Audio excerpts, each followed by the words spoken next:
বাংলাদেশ বেতার রাজশাহী। এখন শুনবেন স্থানীয় সংবাদ। আসসালামু আলাইকুম। আজ বুধবার ৪ঠা অগ্রহায়ণ ২৭শে জমাদিউল আওয়াল ১৯শে নভেম্বর। বাংলাদেশ বেতার রাজশাহী। স্থানীয় সংবাদ পড়ছি মাহমুদ শওকত। বাংলাদেশ জাতীয়তাবাদী দল বিএনপির ভারপ্রাপ্ত চেয়ারম্যান ও আমরা বিএনপি পরিবারের প্রধান পৃষ্ঠপোষক তারেক রহমানের জন্মদিন উপলক্ষে বগুড়ায় গতকাল দিনব্যাপী সেবামূলক মানবিক কর্মসূচির আয়োজন করা হয়। এতে প্রধান অতিথি ছিলেন বিএনপির যুগ্ম মহাসচিব অ্যাডভোকেট রুহুল কবির রিজভী। আমরা বিএনপি পরিবারের আহ্বায়ক আতিকুর রহমান রুমনের সভাপতিত্বে আয়োজিত সভায় রিজভী বলেন, যারা মনে করেছিল বিরোধী দলের লোকজনকে খুন করে গুম করে চিরদিন ক্ষমতায় টিকে থাকা যায়, তারা এখন নিজেদের চোখে নিজেদের পতন দেখছে। আর পতনের সময়ই এইরকম শাসকেরা নিজেদের আত্মীয় স্বজনকে সাথে নিয়ে দল আর নেতাকর্মী সমর্থকদের দেশে ফেলে পালিয়ে গেছে। অনুষ্ঠানে রুহুল কবির রিজভী তারেক রহমানের জন্মদিন উপলক্ষে ৩ দিনব্যাপী ফ্রি মেডিকেল ক্যাম্প উদ্বোধন করেন।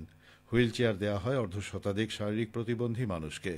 পাশাপাশি বিভিন্ন স্কুল কলেজের শিক্ষার্থীদের হাতে তারেক রহমানের পক্ষ থেকে বই উপহার তুলে দেওয়া হয়। চাঁপাইনবাবগঞ্জে গণমাধ্যম কর্মীদের সাথে মত বিনিময় সভা করেছেন চাঁপাইনবাবগঞ্জের নবাগত জেলা প্রশাসক শাহাদাত হোসেন মাসুদ। গতকাল সন্ধ্যায় জেলা প্রশাসক কার্যালয়ের সম্মেলন কক্ষে মত বিনিময় সভা অনুষ্ঠিত হয়। এতে বক্তব্য রাখেন চাঁপাইনবাবগঞ্জ জেলা প্রেস ক্লাবের সভাপতি হোসনে শাহনেয়াজ, সাধারণ সম্পাদক মনোয়ার হোসেন জুয়েল, সাংবাদিক শহীদুল হুদা অলোক, ডাবলু কুমার ঘোষ, চাঁপাইনবাবগঞ্জ প্রেস ক্লাবের সভাপতি গোলাম মোস্তফা মন্টু। সভায় সংবাদকর্মীরা জেলার মাদক চোরাচালান, চাঁদাবাজি সহ বিভিন্ন অনিয়ম, দুর্নীতি ও নানা সমস্যার কথা তুলে ধরেন। এদিকে বগুড়ার নতুন জেলা প্রশাসক হিসেবে দায়িত্ব গ্রহণ করেছেন মোহাম্মদ তৌফিকুর রহমান। গতকাল তিনি আনুষ্ঠানিকভাবে জেলা প্রশাসক ও জেলা ম্যাজিস্ট্রেটের দায়িত্বভার গ্রহণ করেন। ২৭তম বিসিএস প্রশাসন ক্যাডারের কর্মকর্তা মোহাম্মদ তৌফিকুর রহমান খুলনা থেকে বদলি হয়ে বগুড়া জেলা প্রশাসক হিসেবে যোগদান করেছেন। এর আগে তিনি কুষ্টিয়া ও খুলনা জেলার জেলা প্রশাসক হিসেবে দায়িত্ব পালন করেন। অনিবার্য কারণবশত রাজশাহী প্রকৌশল ও প্রযুক্তি বিশ্ববিদ্যালয় রুয়েটে ২০২৫-২০২৬ সেশনের স্নাতক প্রথম বর্ষ ভর্তি পরীক্ষা আগামী ২৩শে জানুয়ারির পরিবর্তে ২২শে জানুয়ারি ধার্য করা হয়েছে। পরীক্ষার কেন্দ্রসহ ভর্তি পরীক্ষা সংক্রান্ত অন্য সকল সিদ্ধান্ত ও প্রার্থীদের যোগ্যতা অপরিবর্তিত রয়েছে। গতকাল ভর্তি পরীক্ষার স্টিয়ারিং কমিটির এক সভায় এই সিদ্ধান্ত গ্রহণ করা হয়। সভায় জানানো হয়, রাজশাহী প্রকৌশল ও প্রযুক্তি বিশ্ববিদ্যালয়ে স্নাতক প্রথম বর্ষ ভর্তি পরীক্ষা আগামী ২২শে জানুয়ারি ২টি কেন্দ্রে অভিন্ন প্রশ্নপত্রে অনুষ্ঠিত হবে। নওগাঁয় বরেন্দ্রভূমিতে গম উৎপাদন ও গম সংরক্ষণের উপর কৃষক ও SAAO গণের প্রশিক্ষণ অনুষ্ঠিত হয়েছে। গতকাল নওগাঁ জেলা কৃষি সম্প্রসারণ অধিদপ্তরের সহযোগিতায় পত্নীতলা উপজেলা কৃষি অফিস হলরুমে দিনব্যাপী প্রশিক্ষণের আয়োজন করা হয়। এতে পত্নীতলা, ধামইরহাট, সাপাহার ও পোরশা উপজেলার ২০ জন কৃষক ও ৪ জন উপসহকারী কৃষি কর্মকর্তা অংশগ্রহণ করেন। প্রশিক্ষণ প্রদান করেন বাংলাদেশ গম ও ভুট্টা গবেষণা ইনস্টিটিউট রাজশাহী আঞ্চলিক কেন্দ্রের প্রধান বৈজ্ঞানিক কর্মকর্তা ড মোহাম্মদ জাহিরুল ইসলাম, পত্নীতলা উপজেলা কৃষি কর্মকর্তা সোহরাব হোসেন, উপজেলা কৃষি সম্প্রসারণ অফিসার মোহাম্মদ পারভেজ মোশাররফ।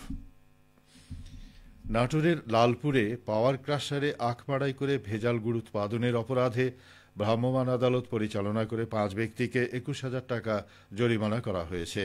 উপজেলার আব্দুলপুর, লাগদাহ, কৃষ্ণরামপুর ও চামটি সহ বিভিন্ন স্থানে পরিচালিত ভ্রাম্যমাণ আদালতের নেতৃত্ব দেন লালপুর উপজেলার সহকারী কমিশনার ভূমি মোহাম্মদ আবির হোসেন। অভিযানকালে ১৬ টিন ভেজাল গুড়, হাইড্রোজ, ফিটকিরি, চিনি এবং ভারত থেকে আমদানিকৃত গোখাদ্য জব্দ করা হয়। পরে এসব উপকরণ ধ্বংস করা হয়। খেলার খবর। ফুটবল।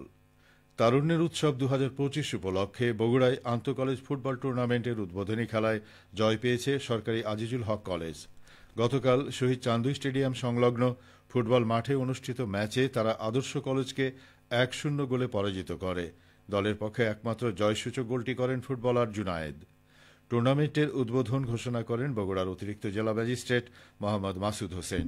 বিশেষ অতিথি ছিলেন অতিরিক্ত পুলিশ সুপার মোহাম্মদ আতোয়ার রহমান। জেলা প্রশাসন ও জেলা ক্রীড়া অফিস আয়োজিত টুর্নামেন্টে মোট ১৪টি কলেজ অংশগ্রহণ করছে।